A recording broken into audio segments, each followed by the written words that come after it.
Hello everyone, and welcome to my podcast. My topic today is more on parenting, but I want to clarify that everything I talk about is interconnected and benefits both parents and non-parents. I believe that we constantly need to work on ourselves, our skills, our weaknesses, to be better for ourselves and contribute to our happiness and peace. And of course, this will directly affect the people closest to us. So, in whatever stage we are currently at life, whether we are in a relationship or not, whether we have children or not, we need to understand the link between our childhoods, the way we were raised, and the way we act now, and the way we parent and raise our children. It's all linked from the way we think, our thoughts, our beliefs, our values, to the way we live our lives, our words, our relationships, and our actions. Let me give communication as an example since I talked about communication in the last episode. The way we communicate is linked to how our parents communicated with us, the way they either listened or didn't listen. It's also linked to the way our parents communicated with each other. As we are growing, we took that as normal. This became the normal way for us to communicate. So how much they talked to each other and about what? The trust they had in each other to talk and share their opinions, their experiences, their days, their feelings. The way they talked to each other, their reactions, their understanding or lack of understanding, all affects us now and our way of communication. Also, the way we handle conflict or avoid handling it. For example, throwing the conversation off with a joke or minimizing the issue so it is no longer worth addressing, or simply avoiding it in hopes of the partner either forgetting the issue or letting go of it. Many times we don't realize our patterns and we simply think that this is who we are. The way we act becomes who we are. But have you ever reflected on your actions, your words? Like, why did I say that?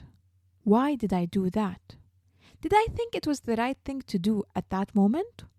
Or was I conditioned to think that it was the right thing to do?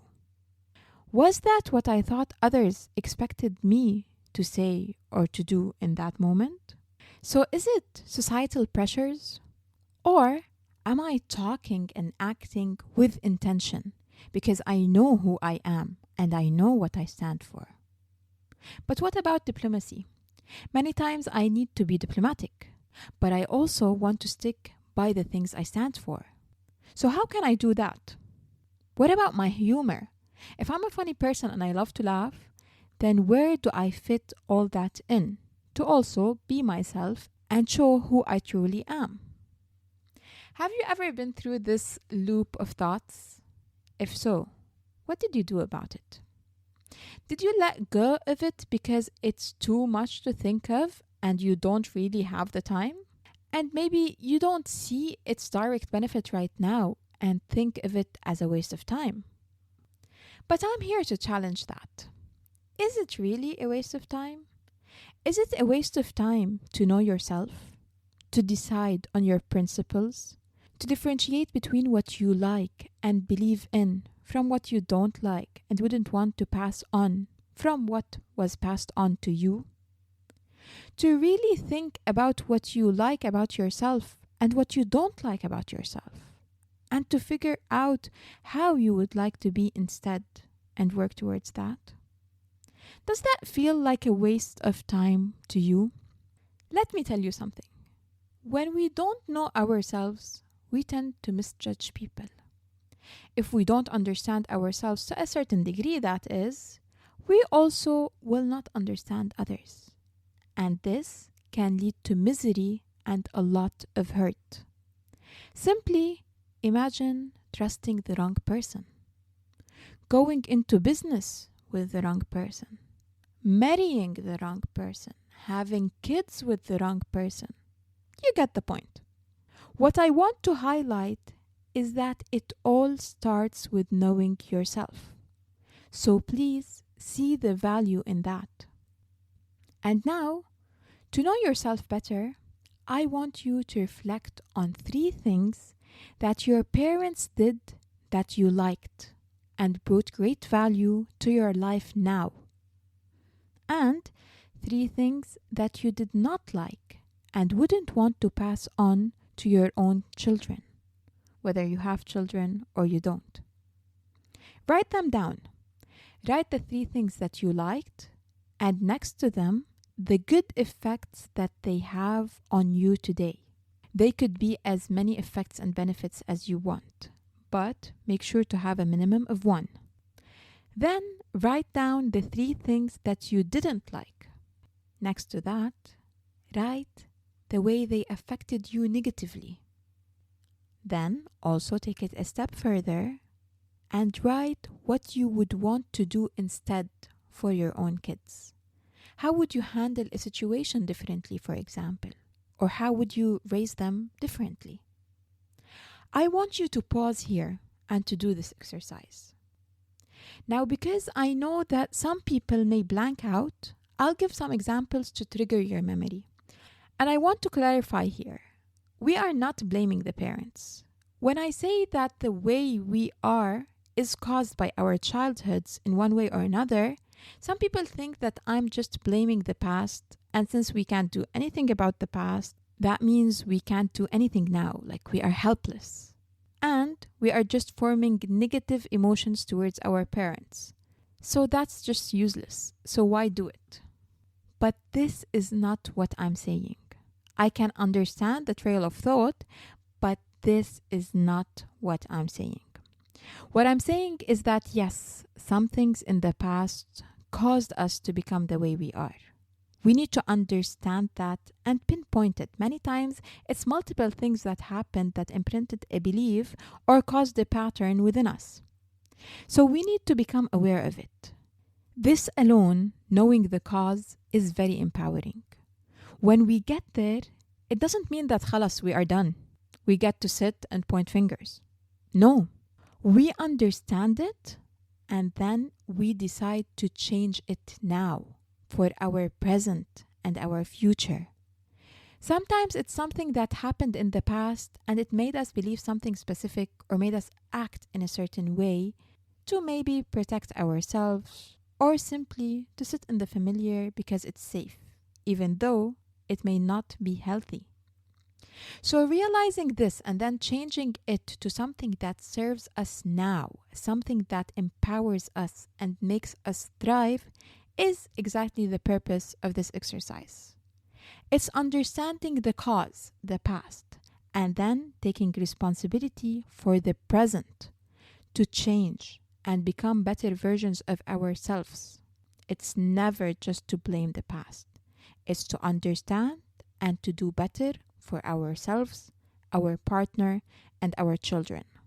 So here are some areas that you can think of regarding your own childhood in order to divide them into what you like and would apply for your own children, and what you don't like and would want to change. We've got the way your parents showed you love, the way they disciplined you, the way they taught you accountability. Did you feel safe or were you constantly afraid? Were you overprotected or did you have the freedom and trust to explore and strengthen your personality? Did you feel heard and understood? Or did you feel like you didn't matter? Your opinion didn't matter. Your words didn't matter. Was there a difference in treatment between you and your siblings? Or did you feel it was very similar? Did they favor a sibling? Or did they constantly compare you to, quote-unquote, better kids? How did they communicate with you? Did they accept negotiating with you / having you speak your mind? Or did they not allow talking back at them? How did they communicate with each other? How did each parent make you feel about the other parent? Did you have a healthy illustration of love and relationships, of care and support? How did they build your relationship with religion? How did they build your social skills, your confidence, your empathy, your emotional intelligence?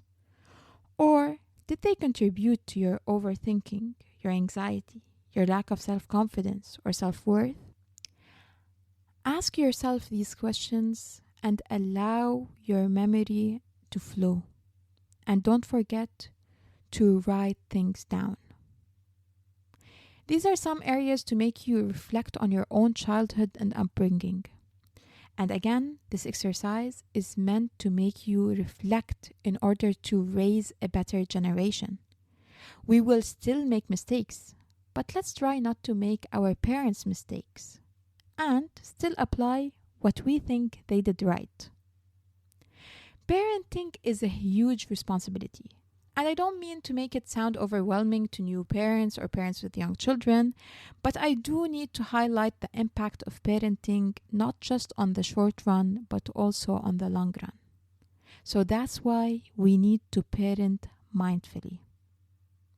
That's it for me today. I hope that this episode made you reflect and helped you understand the link between the way you were raised and the way you are now, and the way you parent now or will parent.